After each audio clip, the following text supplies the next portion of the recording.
Hi everybody, it's Kathy here and I am joining you with a Scrapasketch creative team layout. Well, it's not really for the creative team, but both Mel and I are on the creative team for Lisa's Scrapasketch, and we're doing sketch number 7. We're going right back to the beginning and starting from scratch, and we're up to sketch number 7.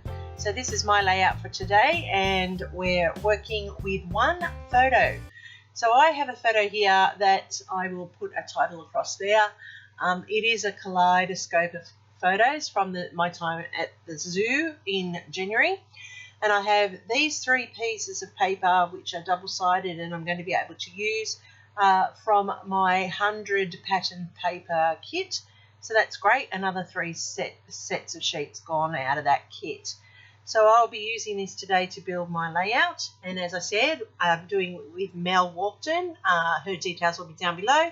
We do this once a month and we're up to sketch number 7, as I said. So I'm just taking off the branding strips, getting ready to pull all my pieces together so that I can build this layout. And if you go to the Facebook group, which I'll have linked down below, you can see a new sketch every Friday which the design team, of which Mel and I are part of, create with and make a new design so that you've got inspiration to get creative as well. So I've cut out all the bits now, and what I'm doing is I'm cutting out this lacy edge from the piece of paper because I'm going to use it like the sketch across the bottom for my fancy strip instead of using a paper punch. And I'm also going to then cut across the middle to create another curve for the top piece.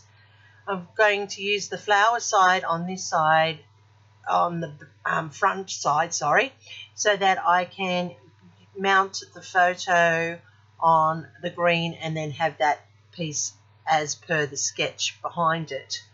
And the beauty of these sketches is that it's open to your interpretation, so how you wish your layout to look is up to you. The sketch is just a guide. Now I've used the green there because it's picking up the colours in my photos, and I'm just going to cut a strip down the bottom, and that's going to be the feather part for the horizontal bar. And there you saw I've got the lace running across just as Lisa does in her sketch. Now, as I said, I'm just going to create the background a little bit more because I feel it's a little bit plain, and so I want to add a bit more for the eye to roam around the page. And I have this stencil, and Gathered Twigs is the ink colour that I'm using, and I'm just putting it around where the photo is going to sit. And it looks a bit like an animal print, so that ties in with the zoo photos. This was a great way to add interest to your backgrounds, particularly if you have a mottled background, and using the ink through the stencil adds to the paper as well. I'm also inking up the edges of my different layers, and that gives interest and detail and lifts it off the background.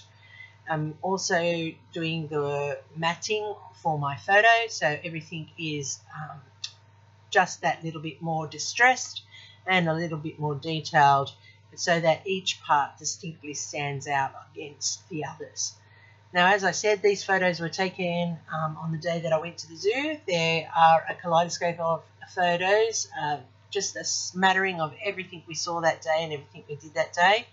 And this is a great way of capturing a lot of photos in a very simple manner and being able to scrap them all in one place so that you can capture just those micro minutes of a day.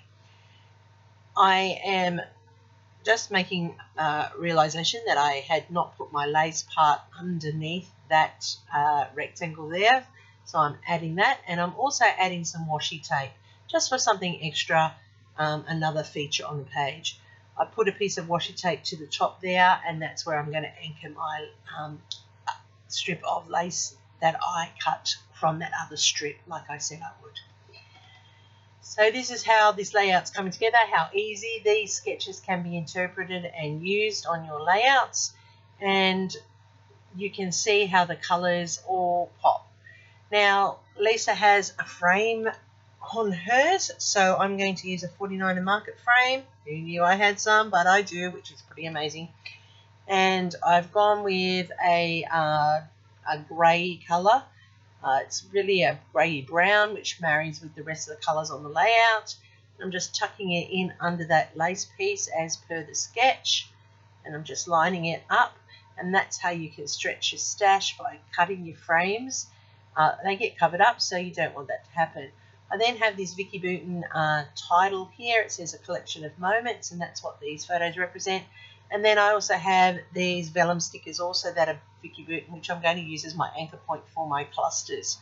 So I've got one in the peach colour, which ties in with the colours of the lion and the other animals, pardon me, sorry, and the flowers on this layout. And then I also have the green, which ties into the matte and the greenery in the photos. So I'm just going to, this is where I deviate a little bit. I just add in this ticket, and I'll just want to tuck it in underneath that photo block just to break it up a little bit more. And I'm also adding in a journaling label because I just want to have a point of journaling on this layout. So I'm building up that cluster there with black and white printables that are from Scrapasketch, and I'll put the shop down below. You can get a discount if you use my discount that I have linked in the description box below. So these are all coming together. I have those wood veneer animals, and it's so good. They are stickers, and I have had those for a very long time, and they are finally making their way onto layouts, which is a bonus. And they fit beautifully in with this one because of the colours. Now I'm just outlining things with the black pen, and that's just to make things pop. Now Lisa has a line around the edge of her layout, so this is why I'm putting this frame in. And then I outlined each of the papers so that they have a distinct edge against each other. And then to finish off, I'm just adding in some gemstones that are also stickers, and I'm building up a set of 3 in 3 spots to build the visual triangle so your eye roams around.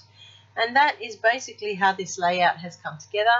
There is one more thing that I am going to add, and that is my date stamp. Don't forget to date your work. It's really good for the year of when the event happened, because in the future you may not remember the exact year. So there you go. That's that cluster up the top where I have that sticker as an anchor point. There's all those photos in that frame there. I love those wood veneer animals, the elephant and the rhinoceros.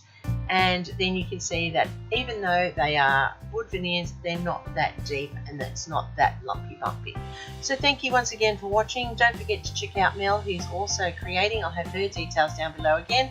And this is how it came out. Nice and quick, nice and easy, and that's how quick it is to interpret a sketch. I hope to see you get creative and join us on Scrapasketch and have fun with this sketch. I thank you for watching. Hope I earned a thumbs up. Happy scrapping till next time, and here's my next video recommendation for you. See you real soon.